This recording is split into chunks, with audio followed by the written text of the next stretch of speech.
Have you ever thought about the guitar like it's a character in a video game? You know, one that's been leveling up for literally centuries? It started out as a kind of low-level instrument and went on this incredible quest to become the legend we know today. So let's go ahead and press start on the guitar's epic quest. I mean, you see guitars all over the place, right? On YouTube, TikTok, in all your favorite songs. But they didn't just show up one day looking this awesome. The journey to get to the modern acoustic guitar, well, it's actually a pretty wild story of constant upgrades and innovation. So check this out. On the left, you've got the lute. Think of this as the original, low-res, kind of beta version of the guitar. It's a bit quiet, a little tricky to handle, and on the right, that's the fully upgraded 4K powerhouse dreadnought guitar, a total beast. So how in the world did we get from that to this? All right, here's our quest log for this explainer. We're going to start with the origin story, then look at the first major upgrades. We'll meet the master builders who created the final version, peek under the hood to see how it actually works, and finally, we'll talk about its place in your world. Okay, so every great hero has an origin story, and the guitar is no different. For this, we've got to go way, way back to find its earliest relatives. The whole journey starts with the lute. It had a really soft, personal sound, perfect for quiet royal courts. Then, it evolves into the vihuela in Renaissance Spain, and you can see it starting to get that familiar hourglass shape. The next level up is the Baroque guitar, which gets a fifth pair of strings for a brighter sound. And then, bam! Late 18th century, the big one happens. The six-string guitar becomes the new standard. So, the basic design is coming together, but now it's time for some serious stat boosts. The guitar needed to get way louder and easier to play if it was ever going to be a star. And the crucial change is this number right here, 6. Moving from pairs of strings, which were a total pain to keep in tune, to 6 single strings was an absolute game changer. It just made the instrument so much easier to play in tune, which opened up a whole new world for musicians. And this one change came with a ton of other stat boosts. Suddenly, tuning was way less of a headache. They added a low E string, which was like installing a subwoofer for this deep, awesome bass sound. Metal frets came in to replace gut ones, making the notes way clearer. And finally, the body just started getting bigger so it could project more sound. The guitar was learning how to be loud. Now we get to what I like to call the final boss build. This is where a couple of master craftsmen step onto the scene and create the legendary version of the acoustic guitar that we're all still using today. These guys are basically the heroes of our story. Two incredible builders who took the design that existed and just perfected it. They created an instrument that could finally take center stage.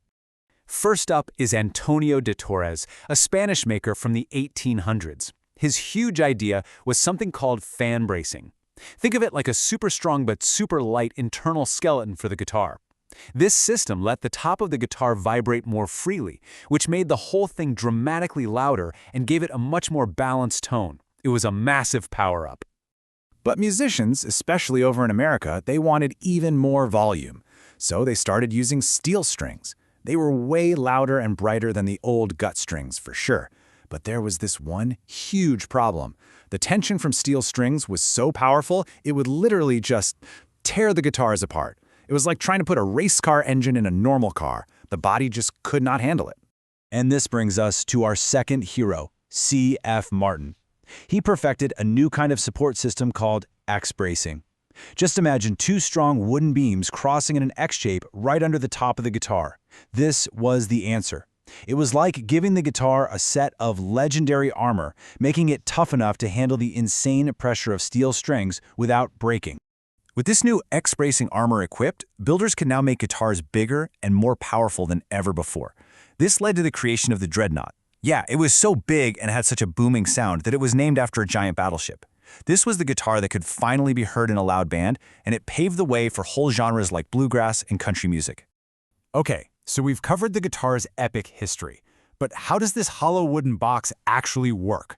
Like, what's really going on under the hood to create that sound? It's actually a really cool 4-step process. First, you pluck the string, which makes it vibrate super fast. Second, those vibrations transfer through the bridge to the top of the guitar. That's called the soundboard. Third, the soundboard vibrates like a giant speaker cone, pushing the air inside the guitar's body to amplify the sound. And fourth, those sound waves get released out of the sound hole. That's it. Pluck, transfer, amplify, release. Simple. And just like in a video game, the materials you use to craft the guitar are a huge deal. You can think of this table like a crafting guide. Different tone woods give the guitar different sound stats. So, for example, using spruce for the top gives you a bright, punchy sound. That's great for pop music. But if you use mahogany for the back and sides, you get a much warmer, woody tone that's perfect for folk. Builders mix and match these woods like master chefs to give each guitar a totally unique character. So, all this history, all this science, what does it all add up to? Well, it brings us to the guitar you know and love today, the one that's a massive part of the music you listen to every single day. Seriously, think about it. From pop and rock to folk, country, even classical and jazz music, the acoustic guitar is everywhere. It's so versatile, it's like a character that can fit into any party or any genre. Its whole journey made it one of the most popular and adaptable instruments in the entire world. And here's a kind of a wild thought. Your phone is probably outdated in a year, right? Your favorite game console gets replaced every few years. But the basic design of the acoustic guitar? It's been pretty much the exact same for over 100 years. That's because the design was so perfectly evolved that it just works. So, if you only take one thing away from all this, let it be this. The modern guitar you see today is the final product of centuries of leveling up. It went on this long, epic quest to become louder, stronger, and way more expressive. And it went from being a quiet background instrument to a true legend. The design has been perfected for over a century, yeah? But that doesn't mean the quest is over for good. So I'll leave you with a question to chew on. What do you think is the guitar's next evolution?